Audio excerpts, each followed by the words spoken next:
Assalamualaikum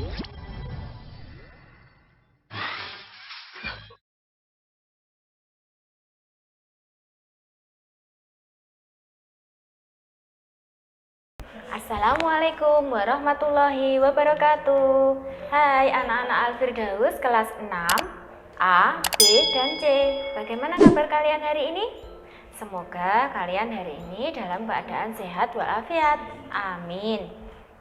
Hari ini Teacher Wati akan mengajak kalian belajar tema 9, menjelajah angkasa luar, subtema 1, keteraturan yang menakjubkan, PB 1 sampai 6. Ayo, sudah siap belajar? Dipersiapkan peralatannya. Al-Firdaus, siap.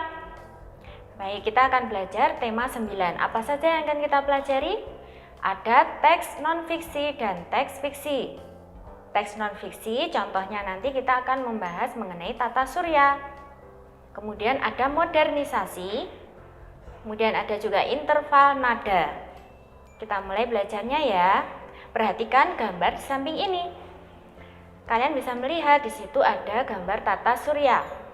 Tata surya adalah susunan benda-benda langit yang berputar mengelilingi matahari sebagai pusatnya.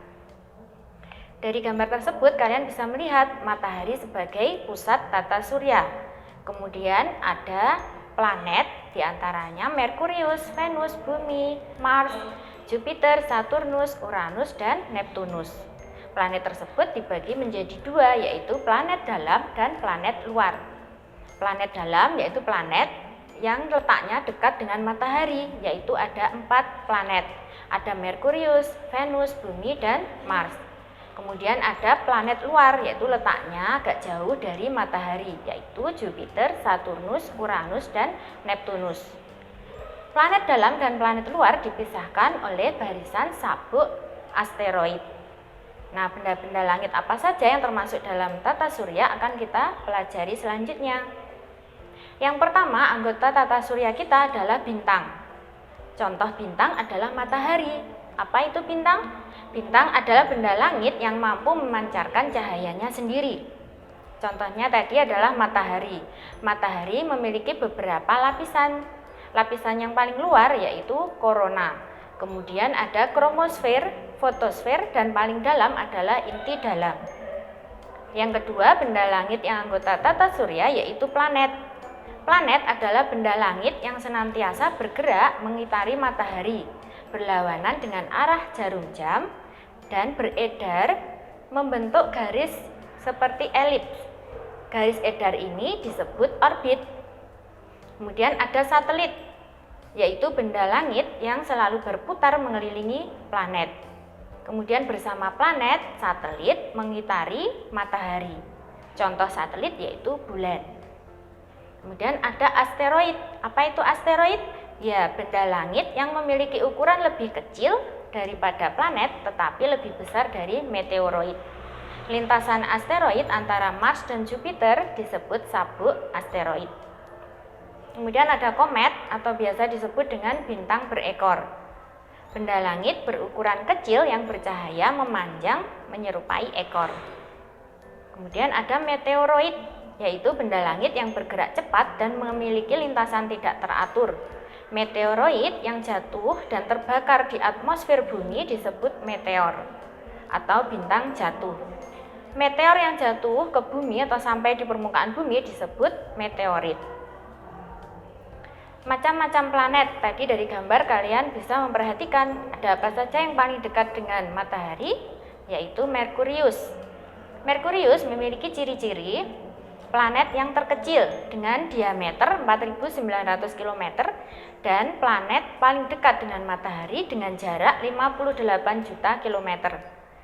Melesat cepat mengelilingi matahari dan lambat berotasi.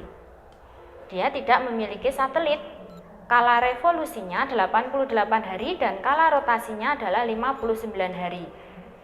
Merkurius dijuluki bintang fajar atau bintang senja. Planet yang kedua adalah Venus. Ciri-cirinya memiliki jarak dari matahari 108 juta kilometer dengan diameter 12.100 km. Berotasi searah jarum jam. Kala rotasinya 243 hari dan kala revolusi 225 hari.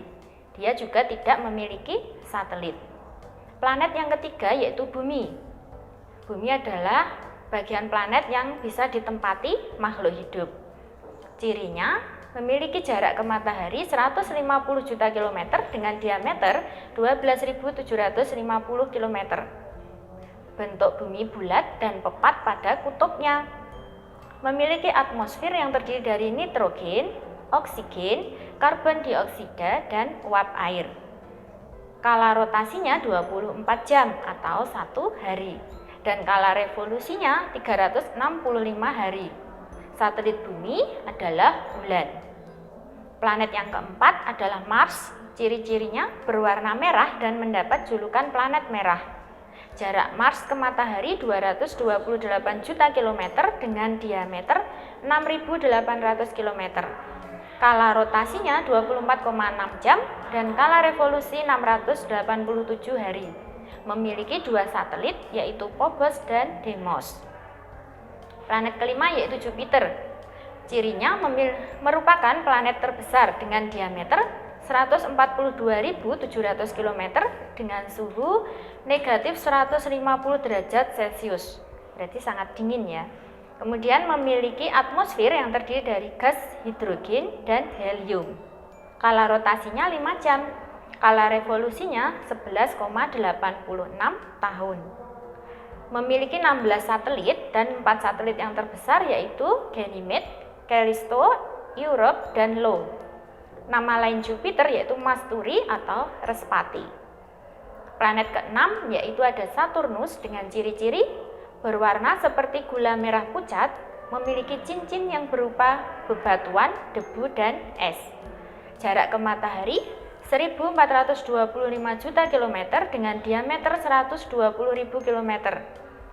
Kala rotasinya 10,7 jam dan kala revolusinya 29,5 tahun.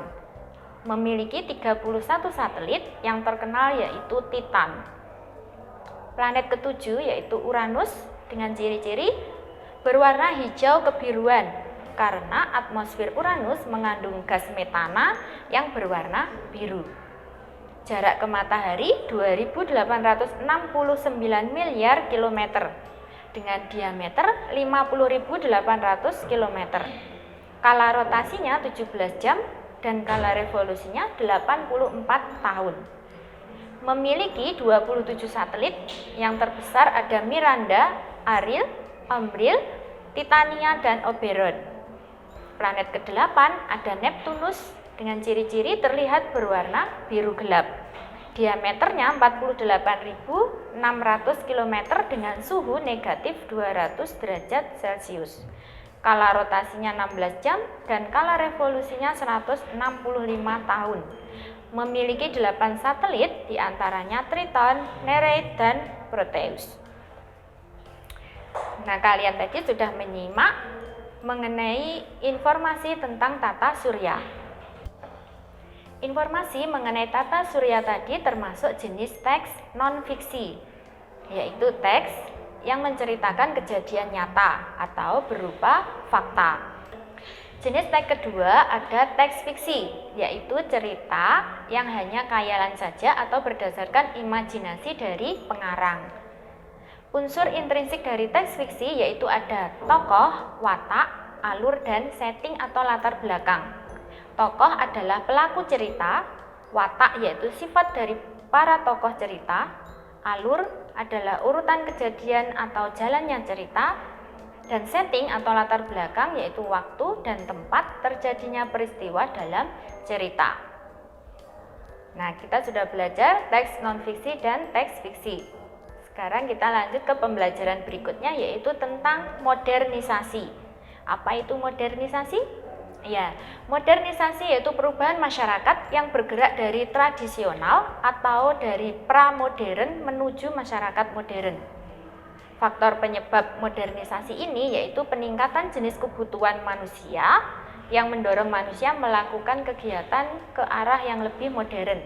Kemudian adanya iptek. Apa ciri masyarakat modern?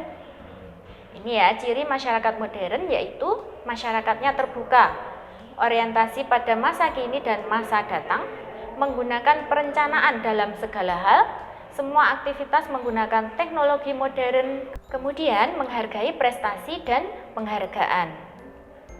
Dampak sosial modernisasi ada dua, yaitu positif dan negatif. Dampak sosial modernisasi yang positif yaitu menguatkan integritas masyarakat, peningkatan bidang iptek, kesadaran dalam berpolitik dan demokrasi. Lalu dampak sosial modernisasi yang bersifat negatif yaitu adanya kesenjangan di bidang sosial dan ekonomi, terjadinya pencemaran lingkungan, peningkatan angka kriminalitas, pola hidup yang konsumtif, serta gaya hidup meniru budaya barat. Adanya modernisasi yang negatif tadi, kita harus ingat bahwa semboyan kita adalah Bhinneka Tunggal Ika. Bhinneka Tunggal Ika berarti berbeda-beda tetapi tetap satu jua. Negara kita memiliki berbagai keragaman mulai dari suku, agama, adat, dan sebagainya. Semboyan ini memiliki makna persatuan dan kesatuan bangsa Indonesia, yaitu rasa senasib dan sepenanggungan sebagai bangsa yang bermukim di dalam suatu wilayah. Ada 3 makna penting dalam persatuan dan kesatuan bangsa Indonesia, yaitu rasa persatuan dan kesatuan menjalin rasa kebersamaan dan melengkapi antara satu dengan yang lain. Menjalin rasa kemanusiaan dan sikap saling toleransi serta keharmonisan untuk hidup berdampingan. Dan menjalin rasa persahabatan, kekeluargaan, sikap tolong-menolong antar sesama, serta sikap nasionalisme. Adanya persatuan ini, kita bisa mempelajari beberapa lagu daerah lain. Sebelum mempelajari lagu daerah lain, kita harus tahu apa itu interval nada. Interval nada adalah jarak antar nada atau jarak antara nada yang satu dengan nada yang lain. Pada interval nada terdapat nada pangkal, yaitu nada yang pertama, dan nada selang, yaitu nada yang kedua. Di dalam nada ada juga yang disebut dengan akor. Apa itu akor? Akor adalah kumpulan 3 nada atau lebih yang dimainkan secara bersamaan dan terdengar harmonis.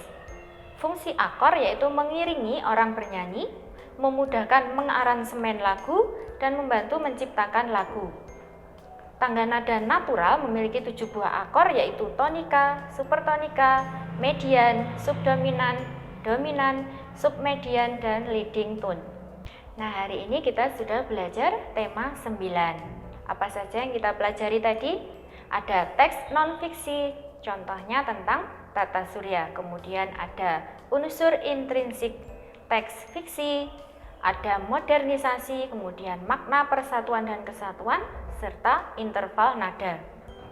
Untuk memahami lebih lanjut materi ini, kalian bisa belajar dari buku Zamrud. Kemudian kerjakan tugas tema 9 subtema 1 ini. Setelah selesai dikerjakan, jangan lupa difoto, kemudian unggah di Google Drive kalian masing-masing. Teacher mohon maaf bila pelajaran hari ini ada kekurangan dari teacher. Teacher selalu mengingatkan, jaga protokol kesehatan dengan apa? Iya, memakai masker, jaga jarak, juga sering mencuci tangan menggunakan sabun dan air mengalir. Teacher akhiri pelajaran hari ini, semoga bermanfaat. Wassalamualaikum warahmatullahi wabarakatuh. See you.